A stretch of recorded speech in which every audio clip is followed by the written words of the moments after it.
Hola, ¿cómo están? Sean muy bienvenidos a este nuevo entrevista de la semana y tenemos a alguien muy especial también nuevamente en este año que hemos tenido bastantes ministros, también subsecretarios acompañándonos aquí en directo en nuestra radio naval. El día de hoy está con nosotros Andrés Cub Correa, ministro de Ciencia y Tecnología, Conocimiento e Innovación. Así es el nombre y gran título de su nueva cartera. Ministro, bienvenido. Así es, muchas gracias por la invitación, encantado de estar acá. Y el día de hoy me acompaña también en esta entrevista Marcela Escobar Jarufe, periodista de la Dirección de Comunicaciones, a quien también le damos la bienvenida. Muchas gracias. Vamos a partir esta entrevista, eso sí, haciendo un pequeño currículum de usted, ministro. Biólogo de la Pontificia Universidad Católica de Chile, doctor en Biología Celular de la Escuela de Medicina Mount Sinai de Nueva York. Además, posee un postdoctorado en Neurociencia de la Universidad College London. En el 2005 se incorporó a la Facultad de Medicina de la Universidad de Chile, donde es profesor titular, y en el 2011 lideró la creación del Instituto Milenio de Neurociencia Biomédica, BNI, del cual es director. Fui director. Fue director, perfecto. Yo lo saqué de la misma página de gobierno, así que vamos a tener que avisar también. Cuando asumí como ministro tuve que, obviamente, dejar muchas de las funciones, principalmente aquellas que tienen que ver con financiamiento científico que proviene del Estado, entonces para evitar cualquier conflicto de interés. Y además, de ese vasto currículum, está casado y tiene 3 hijos, así que nuevamente le repetimos la bienvenida a esta radio. Muchas gracias. Nos cuenta un poco cómo parte esta, no sé si inquietud o simplemente labor política en un ámbito tan científico en el que se había desarrollado, ministro. Bueno, yo creo que parte no solamente desde mí, sino que parte yo creo que como un interés del país. Como un interés del país de que la ciencia vaya incorporándose al quehacer ciudadano. Y esto se ve un cambio muy significativo en Chile en los últimos años. Y Chile es muy distinto hoy en este tema respecto a cómo era hace un tiempo. Y uno lo ve, por ejemplo, en festivales científicos para la ciudadanía. Uno ve, por ejemplo, el Congreso del Futuro o Puerto de Ideas.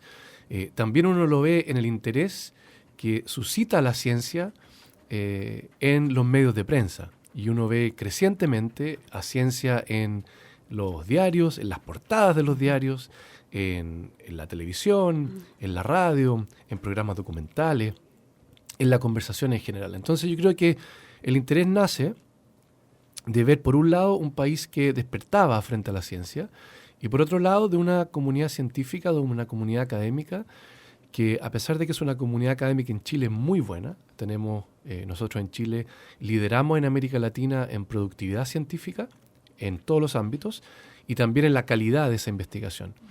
Sin embargo, es un quehacer que está separado, está un poco encapsulado, está no vinculado a la sociedad en su conjunto. Y ahí entonces nació mi interés y también el de muchos otros de comenzar a conectarse primero con el mundo de la divulgación científica, hacia los niños principalmente, luego hacia la ciudadanía y después entonces, una vez hecho el análisis, lo más relevante era también que estos temas fueran temas de conversación en aquellos que toman decisiones. Y ahí comenzó un trabajo político de un grupo de científicos que lleva bastante tiempo, diría yo, no necesariamente coordinado, pero sí mucho interés en vincularse al mundo de la política y la toma de decisiones. Ministro, ¿y cómo llega puntualmente este desafío? ¿Cómo llega a ti la propuesta de hacerte cargo de una cartera nueva? Nosotros, con un grupo de científicos, éramos aproximadamente 6 o 7, trabajamos en elaborar unos pequeños documentos que fuesen insumos respecto a una discusión política que nosotros veíamos que se estaba empezando a dar. Un grupo de científicos formado de manera, digamos, informal, era solamente un grupo de trabajo. Hicimos varias cosas simultáneamente con ese trabajo empezamos a conversar con mucha gente y yo creo que un punto importante fue la conformación del comité presidencial que formó la presidenta Bachelet, que se llamó Ciencia para el Desarrollo. Y en ese grupo se convocaron a distintos actores del mundo científico, del mundo privado, del mundo de las comunicaciones, y se pensó un poco cuáles eran las grandes necesidades del país. Entre ellas un Ministerio de Ciencia, entre ellas vincular la ciencia a la ciudadanía, vincular la ciencia con empresas, nuestras necesidades tecnológicas. Y ahí yo creo que los científicos y científicas que conformamos ese grupo tuvimos una voz fuerte en ese consejo, en ese comité, no me acuerdo si se llamaba un consejo presidencial o un comité presidencial. Y ahí entonces tuvimos una voz fuerte y yo creo que de alguna manera eso se escuchó. Y de ahí comenzamos con ese grupo, y yo en particular, a conversar más con actores políticos.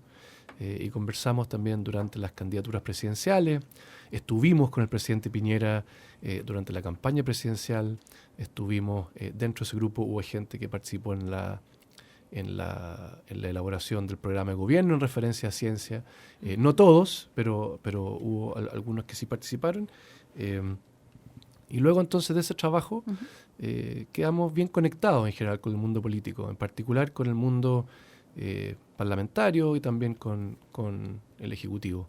Y ahí se fue dando una conversación que terminó con un llamado telefónico y eso fue aproximadamente un mes antes de que yo asumiera, y tuve varias conversaciones con asesores y un par de conversaciones con el presidente, y tuve mi último día de clases y de funciones en la universidad, un día viernes, creo que fue el viernes 14 de diciembre, y el lunes tempranito estábamos en La Moneda. Así que fue una transición sin buffer, le llamamos, claro. sin anestesia, fue directa. Ministro, ¿cuáles son los desafíos de su cartera en esta primera etapa de desarrollo? Yo creo que tenemos 4 grandes desafíos que se constituyen en 4 grandes objetivos y áreas de trabajo. La primera es que tenemos que trabajar y enfocarnos en instalar una institucionalidad que sea una institucionalidad moderna, que sea una institución flexible, ágil y que le sirva al país por mucho tiempo. Y en la instalación yo creo que está uno de nuestros grandes desafíos, porque vamos a dejar esa oficina funcionando, y esa oficina tiene que funcionar por mucho tiempo y tiene que ser una oficina que está pensando en el futuro. Está pensando en cuáles van a ser los desafíos que vienen, cuáles van a ser las relaciones que van a permitir abordar esos desafíos. Son desafíos en general complejos a los que nos vemos enfrentados hoy día. Cambio climático, envejecimiento, la revolución tecnológica y otros que tenemos como país a nivel son desafíos bien multidisciplinarios. Tenemos un desafío de agua, tenemos un desafío de conectividad, tenemos muchos desafíos que involucran muchos saberes, y por lo tanto este ministerio tiene que ser un espacio para que eso se articule. Entonces, instalación es como el primer gran desafío. Luego tenemos que acercar la ciencia a la ciudadanía, y esto es otro desafío grande. Acercar la ciencia a la ciudadanía significa que la ciencia esté en nuestro imaginario, que la investigación científica sea parte de nuestra identidad. Muchas veces la gente piensa que la ciencia está lejos, y yo creo que la ciencia no está lejos. Quizás la academia está un poco lejos, quizás las universidades están un poco lejos, y uno tiene que acercar las universidades a la sociedad. Pero la ciencia está en todas partes, y el conocimiento científico está en todas partes, y es lo que nos permite hoy día estar conversando a través de estos micrófonos, es lo que nos permite que la señal salga online a todos los que nos están escuchando, a todas las personas que nos escuchan hoy día. Eso es ciencia y tecnología, deriva de la investigación científica, nos compete directamente. Cuando hablamos de cambio climático, también son temas que nos competen directamente. Vamos a tener que adaptarnos al cambio climático, querámoslo o no. Y eso implica que vamos a tener que hacer cambios en la agricultura, en cómo planificamos las ciudades, en cómo definimos vulnerabilidad, dónde construimos. Y eso no son temas que están lejos.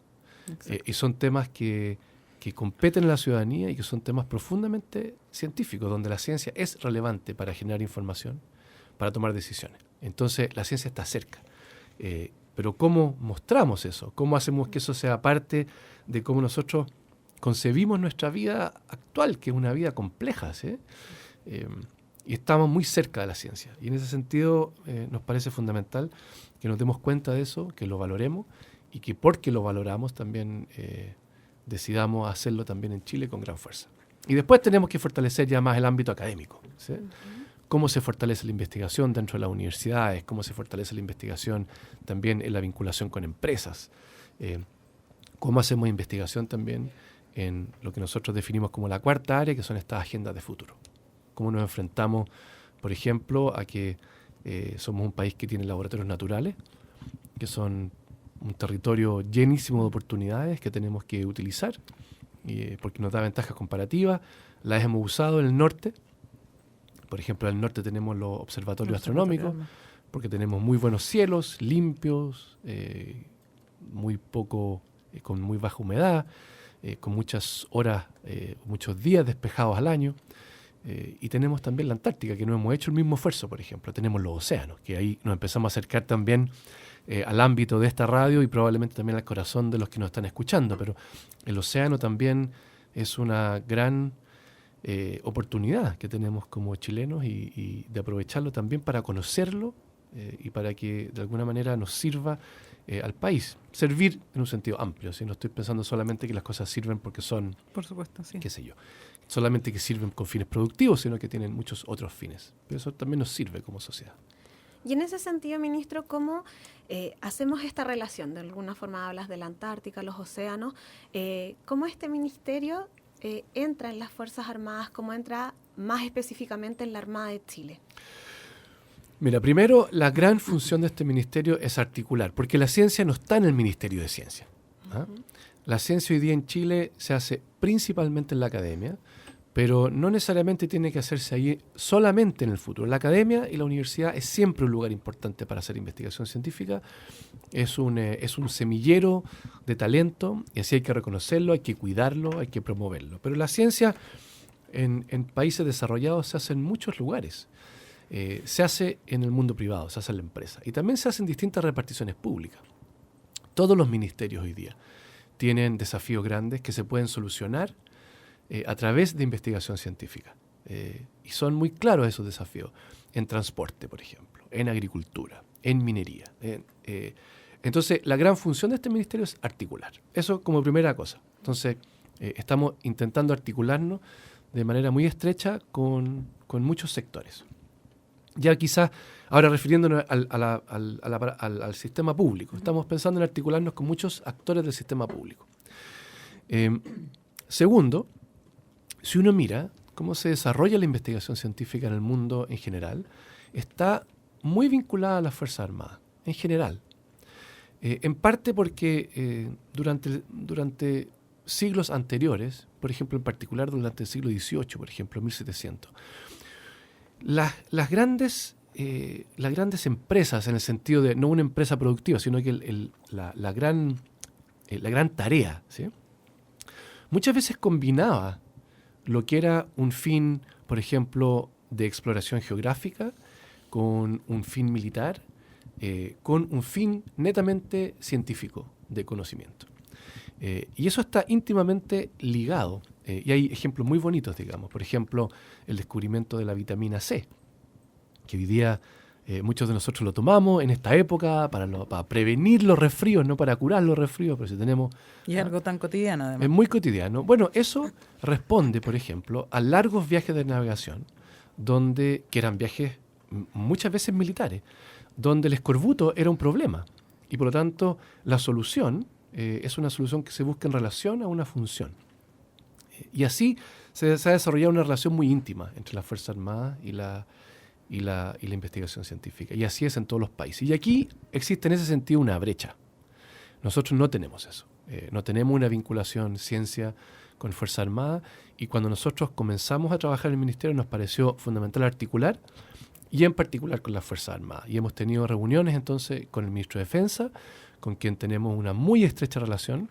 Estamos preparando un convenio para trabajar conjunto algunas temáticas, por ejemplo, de formación de capital humano, de asesorías científico-tecnológicas.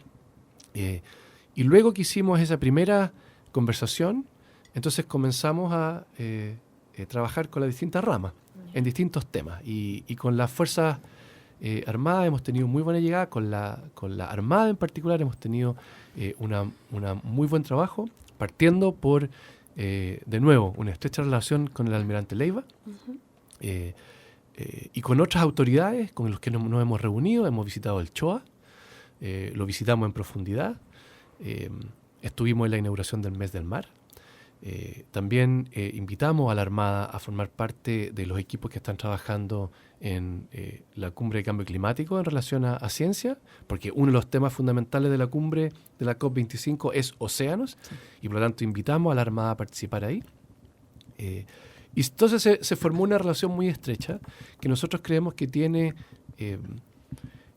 áreas de trabajo muy concretas, en términos, por ejemplo, de cómo organizamos la investigación oceánica en Chile, donde la Armada obviamente tiene un rol fundamental hoy día en ambos ámbitos de logística y de coordinación de la investigación científica, pero donde hay que involucrar mucho más al mundo científico para poder compartir estas responsabilidades donde somos fuertes, digamos.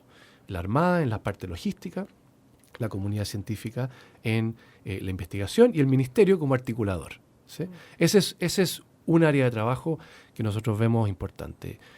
Otra área es el SHOA, es un gran centro de monitoreo de tsunami, ¿cierto? De monitoreo y alerta de tsunami. Sí, claro. Bueno, recibe información en tiempo real y esa información la pone a disposición. La pone a disposición de la investigación científica, de la comunidad, de todo el sistema de alerta. Nosotros hoy día necesitamos otros tipos de monitoreo y alerta.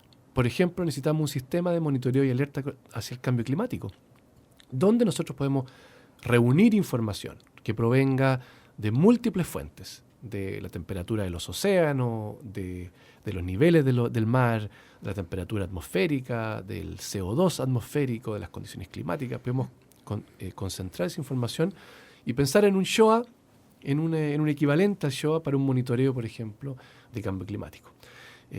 Tenemos todavía pendiente, por ejemplo, una visita a la Dirección de Investigación de IPRIDA, sí. DIPRIDA, que estuvimos con su director, porque ahí también cómo incorporamos el conocimiento científico de punta a la formación, ¿cierto?, de las personas en la Armada, que más y más necesitan de estar en la frontera tecnológica, y creemos que nosotros podemos contribuir. Entonces, podría seguir, pero creo que hay muchas áreas donde podemos tener una relación muy estrecha.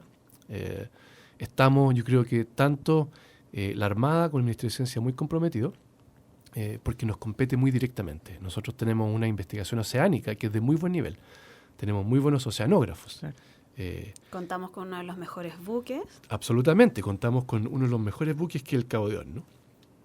Y se está construyendo el nuevo rompehielo. Sí. Todo un desafío. Y el nuevo rompehielo yo creo que es un gran activo para el país, para de nuevo ponerlo a disposición de un fin mayor, ¿sí?, estratégico, sí, que es conocer nuestro territorio, anticiparnos a los cambios que vienen. Entonces va a ser un elemento importante de un potencial sistema más integrado de investigación oceánica, de monitoreo antártico. Sobre todo en ese sentido, o sea, de seguir explorando el territorio antártico, que es quizás en estos tiempos aún más valorado. Y el rol de la Armada, sin duda, año tras año y por décadas ha sido súper importante. Absolutamente. O sea, el apoyo logístico de la Armada para la investigación científica es fundamental, es absolutamente fundamental. Y su misión, entonces, también es asegurar que eso ocurra, que siga funcionando.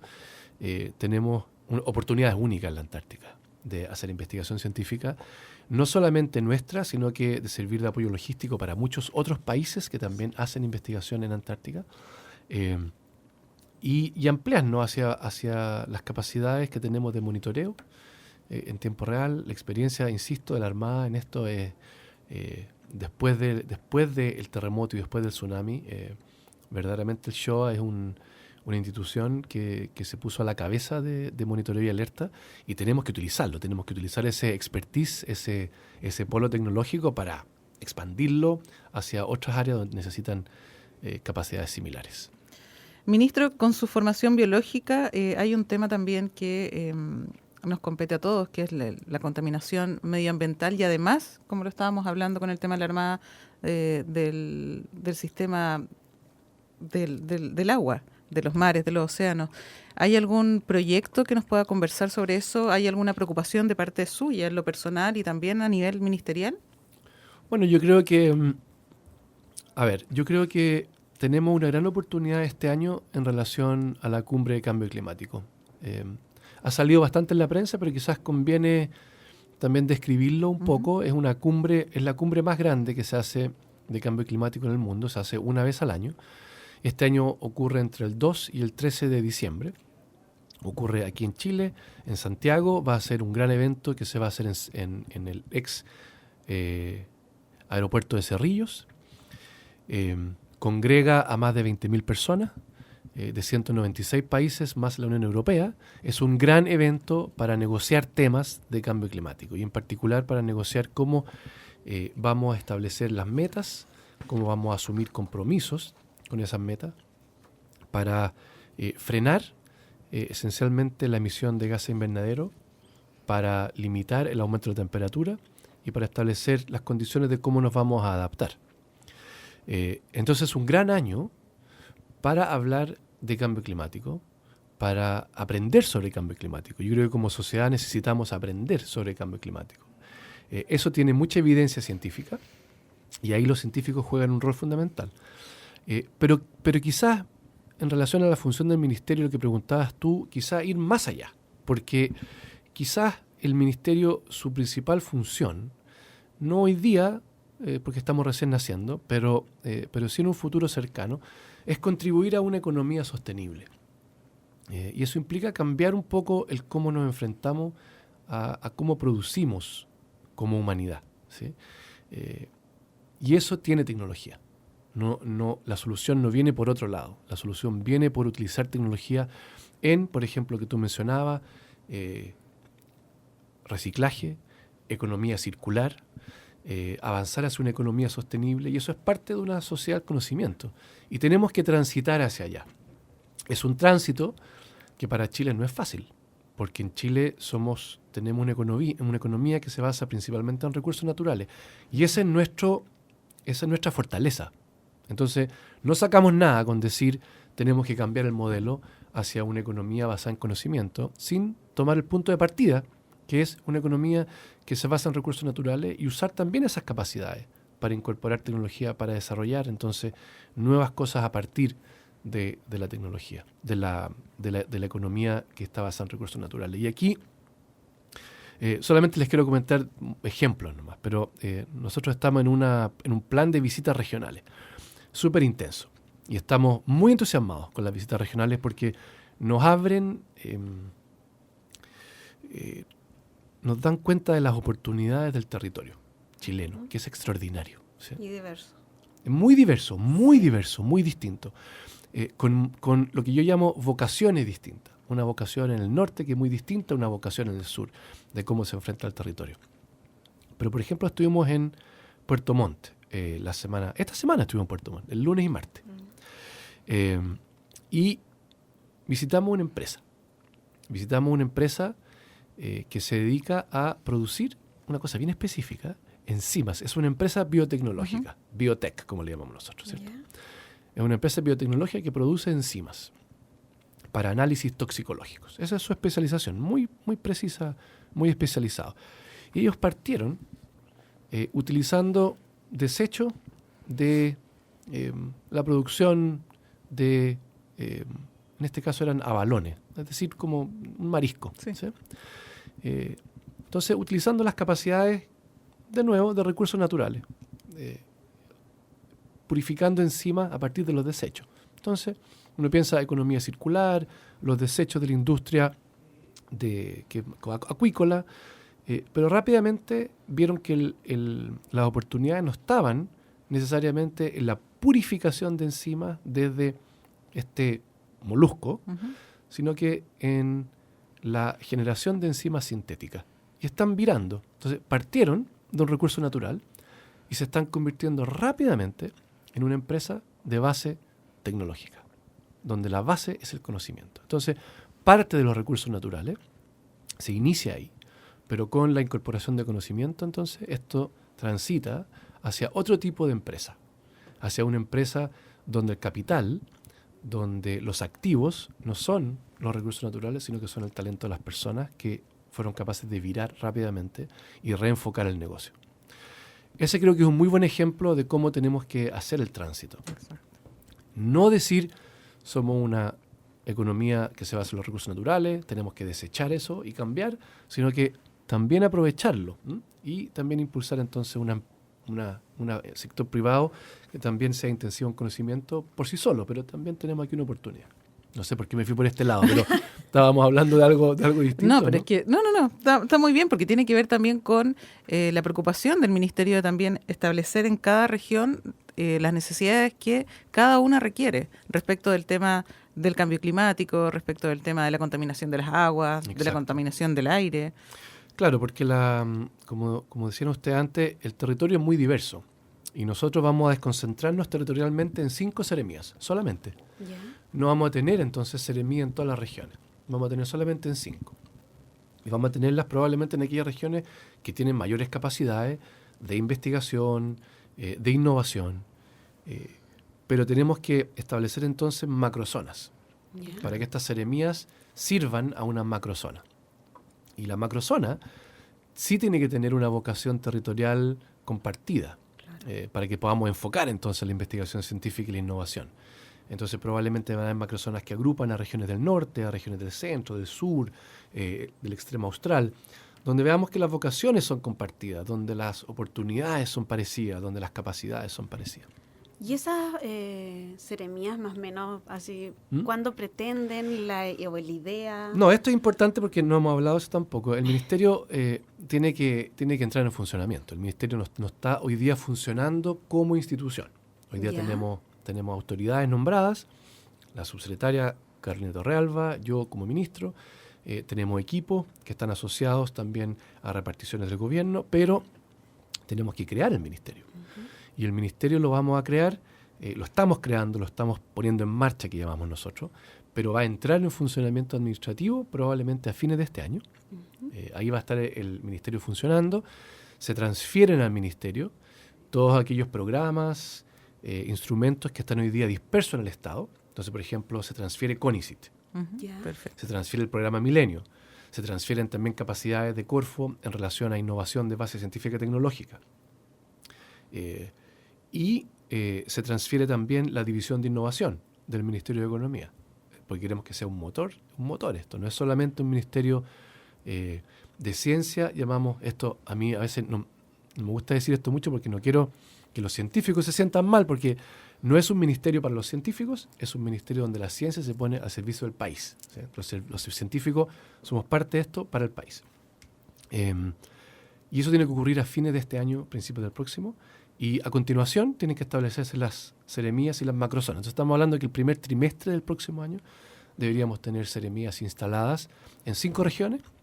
Esas 5 regiones debieran tener también sus regiones con las cuales se van a coordinar en macrozonas. Es un buen sistema, ¿eh? Sí. Es un buen sistema porque es un sistema que le da simplificación al sistema, pero también hay que hacerlo bien para que se coordine. Claro. Vamos a tener que coordinar 2, 3, 4 regiones. Pero que de Además, alguna entrando Perdón. en vigencia una ley de regionalización que le da más autonomía a la región. Entonces, es un tema interesante de resolver. Pero que de alguna forma también, como explicas, te va a permitir ver esto como un todo, aunque sean macrozonas, Por y supuesto. poder potenciar distintas formas. Y me imagino también en ese sentido, pensando nosotros como la Armada de Chile está también a lo largo del país, como también cada quizás macrozona se va a relacionar con nosotros. Por supuesto. Y vamos a poder apoyar de diversas formas la ciencia, la tecnología, Por o a supuesto. requerimiento. Por supuesto, porque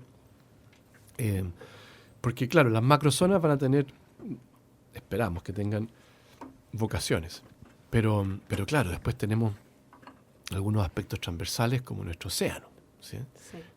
Que está a lo largo del país. Entonces, ciertamente el desafío de la organización macrozonal es un desafío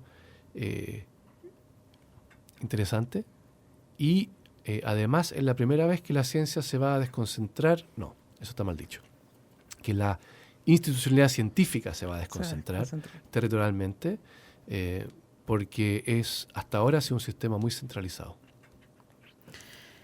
No solo eres ministro, también, ministro, usted es papá de 3 hijos. ¿Cuáles son los temas que le preocupan en esta época, mirando hacia el futuro, que finalmente es algo que la ciencia siempre tiene que hacer? Bueno, no solo como... A ver, como... Aquí hay varias dimensiones, digamos, pero como papá, pensando en el futuro, como ciudadano, como ministro, yo creo que hacia el futuro, por ejemplo, hay temas claves que debemos solucionar. Un tema, por ejemplo, en Chile, recursos hídricos, por ejemplo. Para un buen funcionamiento del país en general, para un buen funcionamiento de la economía, de la minería, de la agricultura, necesitamos, por ejemplo, solucionar temas de agua. Necesitamos también poner mucha atención a ciudades. Y ahí yo creo que el presidente y dentro del gobierno hemos sido muy enfáticos en que este es un problema que estamos decididos a solucionar o a aportar a la solución. Por ejemplo, a través de electromovilidad. Por ejemplo, a asumir primero que este no es un problema de Santiago. El problema de ciudades, por ejemplo, de congestión, sí, es un problema nacional. El problema de contaminación de las ciudades también es un tema que es nacional. Y por lo tanto, hay temas que son propios, diría yo, de nuestro sistema económico y otros que son propios también de nuestras ciudades, que son urgentes. Yo los veo como temas que son urgentes de solucionar pensando en las futuras generaciones. Y hay alternativas. El presidente, de nuevo, ha sido está muy comprometido con la electromovilidad, con disminuir las emisiones del transporte público, con incorporar también trenes cuando corresponda entre ciertos tramos que son de alto flujo. Y por lo tanto creo que hay una serie de cosas que podemos hacer, y lo que sí es importante es que en esos temas el desarrollo científico y tecnológico puede jugar un rol fundamental. Por ejemplo, en el nuevo instituto que se está licitando ahora en el norte, de tecnologías limpias, para electromovilidad, para desarrollo de baterías, utilizando recursos del litio, porque son los temas del futuro. La desalinización de las aguas para, por ejemplo, el uso de la minería. También, y ahí hay buenos ejemplos. Israel es un buen ejemplo donde se han solucionado problemas como el del agua, a través de plantas desalinizadoras muy efectivas. Entonces, ciencia y tecnología aquí juega un rol fundamental en cómo nos vamos a preparar, tanto para mitigar los efectos del cambio climático, es decir, para emitir menos, como para adaptarnos. En ambos casos la tecnología juega un rol fundamental, es fundamental. Y ahora, pensando de nuevo en el tema marítimo, nosotros tenemos hoy día, somos líderes en áreas marinas protegidas. Tenemos el 43% de nuestras aguas protegidas. ¿Cómo monitoreamos eso? Lo vamos a monitorear de una manera convencional, donde vamos a necesitar una enorme cantidad de personas, infraestructura importante, o podemos usar la tecnología y podemos utilizar una serie de sensores remotos, podemos desarrollar tecnología para monitorear grandes áreas, podemos usar tecnología satelital, y por lo tanto en muchos aspectos la tecnología aquí es clave. De alguna forma, ¿cuál es el mensaje quizás también para las nuevas generaciones en ese sentido? Bueno, yo creo que hay varios. Desde el Ministerio estamos impulsando varias acciones en conjunto con otros ministerios que son que se han convertido en buenos aliados nuestros. Por ejemplo, el Ministerio de la Mujer. Incorporar más mujeres en ciencia. Ahí hay un gran desafío, sobre todo en las carreras de ingeniería, física, matemática. Entonces, el llamado es a las niñas a que no le tengan miedo, a que la ciencia es para todos y todas. Y por lo tanto, que si les interesa, si está dentro de sus motivaciones, de sus intereses, que se incorporen a carreras científicas. Ahí hay un gran llamado a nuestras niñas. También un llamado responsable, porque no es una tarea fácil, no es solamente entrar, después hay que hacer una pelea dura dentro del mundo de la investigación científica, pero una pelea que vale la pena dar y que necesitamos. Ahí hay un gran desafío y una gran invitación. La otra invitación que yo haría es acercarse a la investigación científica a través de aquellas oportunidades que la hacen accesible. Tenemos, por ejemplo, una temporada de eclipses. Entonces, a nosotros nos ven hablando de eclipses en todos lados. Bueno, porque es una oportunidad para que un fenómeno celeste extraordinario, que probablemente nosotros vamos a ver una vez la vida si tenemos suerte, y ahora tenemos la oportunidad de tener 2 en Chile, 2 eclipses totales, donde queremos que se convierta en una fiesta científica para la ciudadanía, tomando los resguardos de salud, de no mirarlo directamente, de llegar ahí temprano para que no se formen grandes atochamientos, pero una invitación a acercarse a la ciencia a través de aquellas cosas que la hacen accesible y empezar a darnos cuenta que están en torno a nosotros. Y creo que es importante empezar a incorporarla a nuestro imaginario y a nuestra identidad nacional, porque tenemos mucha investigación científica que nos ha puesto donde estamos hoy día en Chile. Ministro, queremos agradecerle, la verdad, ha estado muy entretenida esta conversación, Muchas ha estado gracias. mucho más largo de lo que generalmente hacemos la entrevista, así que agradecemos su presencia aquí en Radio Naval. Andrés Cobb Correa, ministro de Ciencia y Tecnología, Conocimiento e Innovación, muchas gracias. Muchas gracias a ustedes por la invitación, encantado. Muchas gracias.